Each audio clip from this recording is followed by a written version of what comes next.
చాయ్ అయ్యిందానే? ఇంకా ఎంతసేపు ఉంటావు ఆ కిచెన్లోనే? తొందరగా తీసుకురా చాయ్. అయ్యిందయ్యా, తీసుకొస్తాను. ఏంది లచ్చి, గీ రెండే చాయలు పట్టుకొచ్చినావు, నువ్వు తాగవానే? నాకు బాగా తలకాయ వస్తుంది అదే పొద్దుట నుండి, అందుకే నేను ముందుగానే ఛాయ్ తాగిన. ఇంకో ఇప్పుడైతే మీ ఇద్దరికి పట్టుకొచ్చిన, మీరు కూడా తాగుర్రి. అమ్మా గీ అట్టి చాయనే పట్టుకొచ్చినవేంది?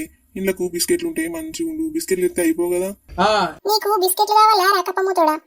నాకు పొద్దుట నుండి తలకాయ వస్తుందంటే నీకు అది కావాలి ఇది కావాలని అడుగుతానవేంద్రా? పెళ్లి చేసుకుంటే నీ పెళ్ళం అన్ని దగ్గర తీసుకొచ్చి ఇస్తుంది కదా, ఏమో నా మీద పడతావు. నాకేమో చేతనైతలేదంటే నీకోసం అన్ని తీల నేను ఎక్కడి నుంచి తీసుకురావాలిరా? గట్లెందుకంటానవే అమ్మా? ఇక నేను ఏదో ఒక చాయ్ తాగుతా గాని అట్టిదే తాగుతా. అంతేగాని పెళ్లి చేసుకుంటా అని మాత్రం అనకురా, మమ్మల్ని ఇంకా గోస నువ్వు. ఏందే ఎప్పుడు చూసినా పెళ్లి పెళ్లి పెళ్లి అంటారు? నేను పెళ్ళి చేసుకోను, నాకు పెళ్ళి అంటే ఇష్టం లేదు.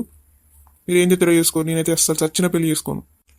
ఏందిరా ప్రసాదు, ఇంతకుముందేమో 5-6 సంవత్సరాల తర్వాత పెళ్లి చేసుకుంటా అన్నావు, మరి ఇప్పుడేమో నాకు పెళ్ళి అంటే ఇష్టం లేదంటాను. గిట్లయితే ఎట్లరా? అబ్బా బాబు, నాకు ఇప్పుడే పెళ్లి చేసుకుంటూ ఇష్టం లేదే, కొన్ని రోజులు ఆగరాదురే, నాకు కొంచెం టైం ఇయ్యురి. గట్ల కాదురా ప్రసాదు, మా కాలరెక్కలు మంచిగా ఉన్నప్పుడు నీకు ఇంత పెళ్లి చేసినావనుకో, ఇటు మేము సంతోషంగా ఉంటాం, నువ్వు కూడా సంతోషంగా ఉంటావు.